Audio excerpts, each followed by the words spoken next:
Today we're going to install the K&M Lightning device in the MSAR or Styer AUG. The first thing that you're going to want to do is charge the rifle and make sure that there is no ammo in the chamber and that it's not loaded. Make sure the magazine is removed. Next thing you'll do is you'll pull the sling lug out, and to do that you press the button in the back. Pull the sling lug out, pull the butt pad off, press down the bolt release, and slide the trigger pack out. When you pull the trigger pack out, we're then going to remove the spring tensioner and install the K&M Lightning device. The K&M Lightning device has 3 settings.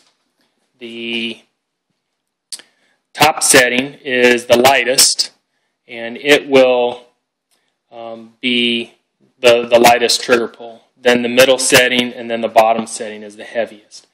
The top setting, as indicated on my website, that in some rifles it will not push the trigger far enough forward because there's hardly any spring pressure on that trigger. So it won't actually reset the trigger. So depending on your rifle and depending on what poundage you want it to have. Now the trick with installing this is there's a spring on the inside, the spring that attaches to the spring loading device. You'll want to put pressure on it and hold it down. It's kind of hard to get into, so if you have real big fat fingers, it makes it a little bit more difficult. But we're going to push this pin out. Don't push it out all the way, and we're going to push it from right to left. And if you just try and push on it, it's kind of difficult. You can see that I started to get it out a little bit. But if you apply spring pressure, it will push right out, and you'll be able to feel it when it starts to release the spring pressure, and then that's pushed out far enough.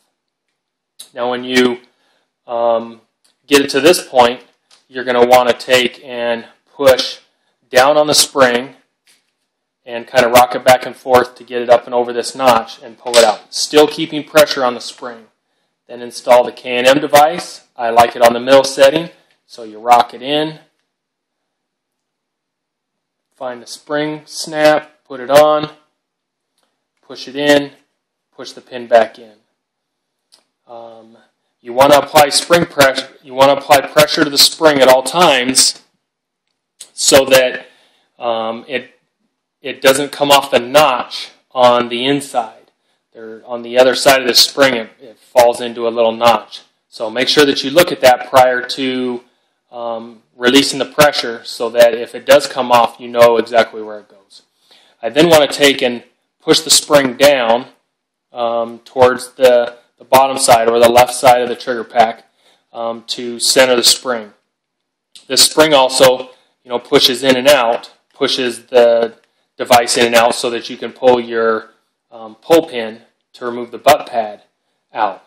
So when you press this in and out quite a few times, sometimes the spring moves up, and then it won't have enough pressure to actually push the device back.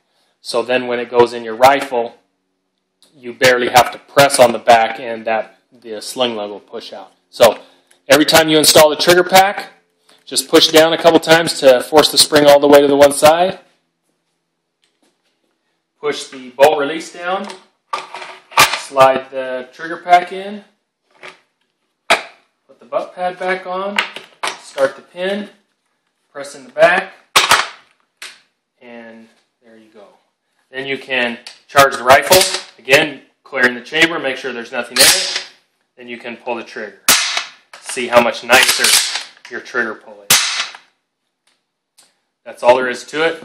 If you run into any problems, send me an email or give me a call.